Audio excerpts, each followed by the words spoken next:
l'accentuació i la dièresi. És un mal de cap que flipes pipes. Tanmateix, però, les regles d'accentuació són molt senzilles en si.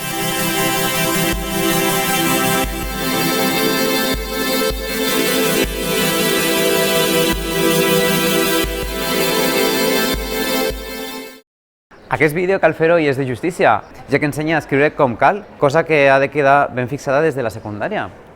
Ei, en castellà també, però a València no va ser menys. Així doncs, comencem amb les regles d'accentuació, les quals de per se són molt fàcils.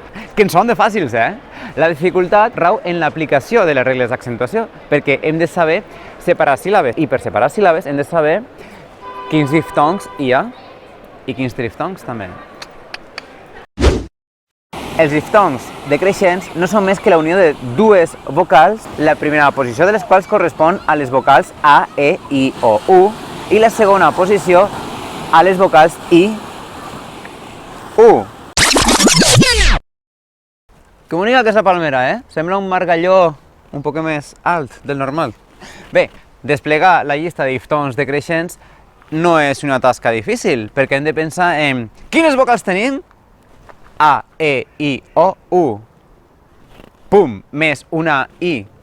Ja en tenim 5 diftongs decreixents dits. Els altres 5. Quines vocals tenim una altra vegada? A, E, I, O, U. Més la vocal següent, la U. En primera posició tenim una vocal llarga i en segona posició la vocal curta, la I o la U. Resulta que les vocals I, U són ambigües en termes de llargària, perquè poden ser llargues o curtes en funció de la posició que ocupen en el diftong o en el triftong, que n'hi ha 4 i els veurem després. De diftongs creixents precedits per G o Q n'hi ha 8, 4 més 4, 4 començats amb la G, 4 començats amb la Q. Wa, we, wi, wo, qua, que, qui, quo. Alerta! Hi ha dièresi sobre la U. Que, qui, we, wi. La dièresi damunt la U serveix per a pronunciar la U quan la vocal següent de la U és la E o la I. We, wi, que, qui. Qüestió, question, en anglès. Aqüífer, o sea, qüestió, aqüífer, que, qui. We, wi. Ungüent, ungüent.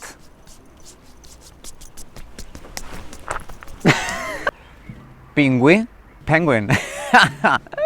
Quant al verb arguir, bé, és per donar-li menjar a banda. De tan difícil que és, perquè és superdifícil. Sí. Resta de diftongs creixents els podem recordar fàcilment amb el concepte de la I o la U consonàntiques, les quals només poden estar a principi de paraula o enmig de paraula. Sempre, en qualsevol cas, aniran continuats d'una altra vocal. Ja,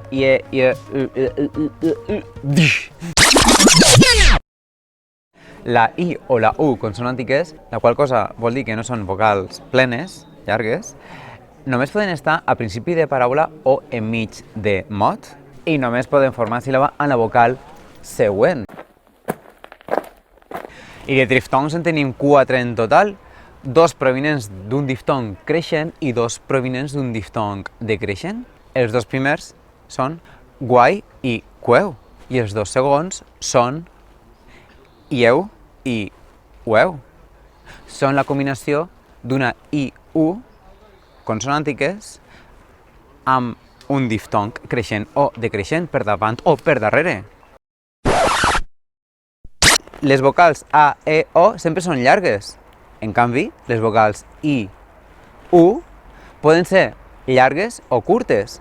Són curtes quan estan en un diftong o en un triftong, en la posició que toca, depenent de si és creixent o decreixent. De fet, quan la I i la U són curtes, és quan dona joc a l'existència d'un diftong o un triftong. Si totes les vocals foren llargues, cadascuna de les vocals aniria a una síl·laba diferent. De fet, en una paraula, cada síl·laba ha de tindre com a mínim una vocal. En un hiatus, les 2 o 3 vocals que hi intervenen són llargues. Això què vol dir? Que cada vocal va a una síl·laba diferent. Exemples: incloïa, excloïa, lluïa, produïa, conduïa.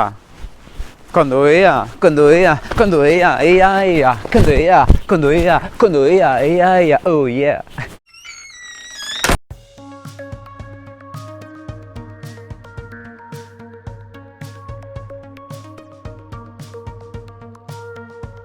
Algunes de les terminacions típiques en què la gent sol fallar són les paraules que acaben en ia.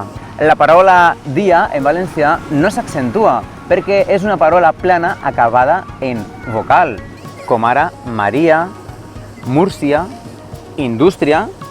En el cas de Múrcia i indústria són paraules esdrúixoles. Després tenim la segona persona del plural dels verbs, vosaltres, que acaba en diftong decreixent. Un diftong decreixent acaba en vocal curta, no llarga. Per tant, no acaba en vocal plena, en vocal en si, en el que entenem com vocal, a seques. Exemple, vosaltres canteu. Canteu no acaba en vocal perquè la U és curta, acaba en eu, i eu és un diftong decreixent. Una altra terminació típica que no podem oblidar a l'hora d'accentuar, de manera oberta, de fet, és la terminació ànsia. En tenim correspondència, valència, resistència, per exemple, elèctrica, a l'hora de dissenyar algun component electrònic, benevolència.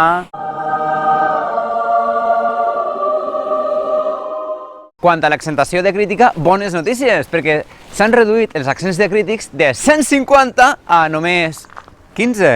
La Diputació de València n'ha fet una infografia tan bonica com intuïtiva. Vegeu-la!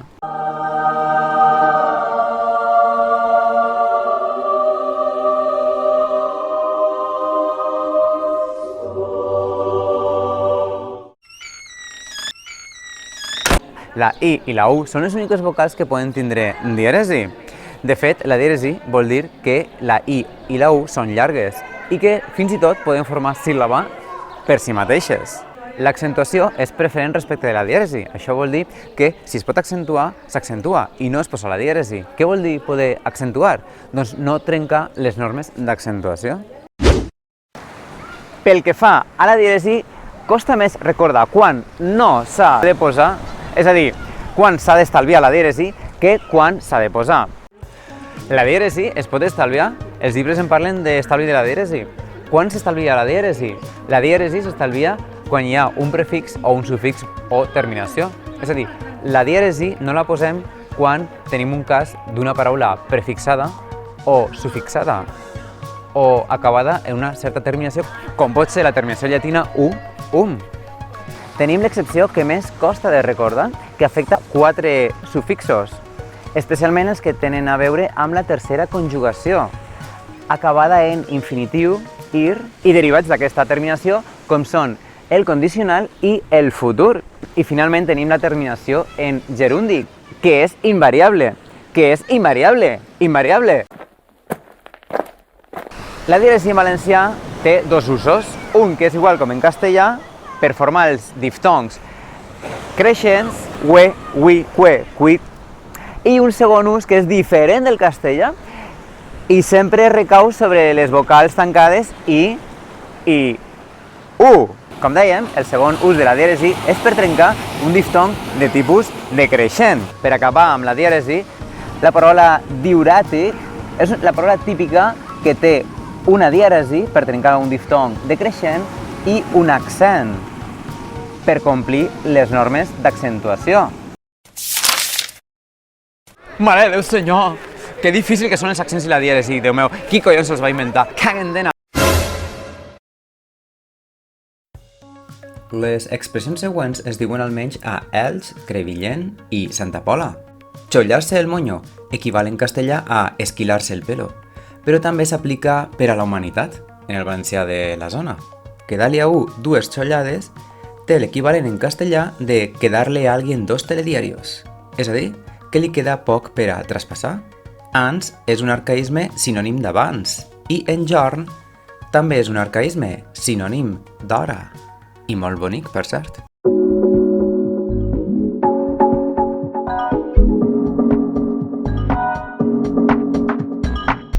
Al meu darrere hi ha la porta de la Basílica d'Elx, una joia arquitectònica de la ciutat on es munta la tramolla quan s'ha de representar el misteri d'Elx. El misteri d'Elx es representa una vegada cada any en les festes d'Elx d'agost i cada 2 anys al novembre, només en els anys parells.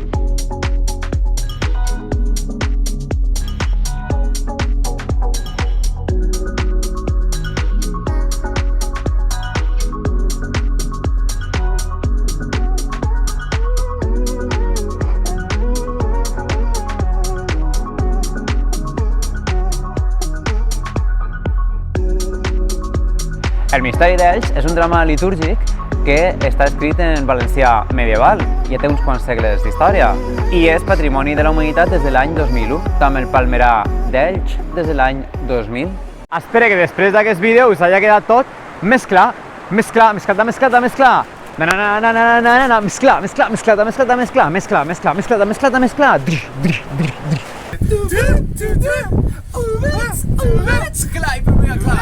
Clar, què estem celebrant? Estem així a Benidorm amb un dia assenyalat per fer un vídeo per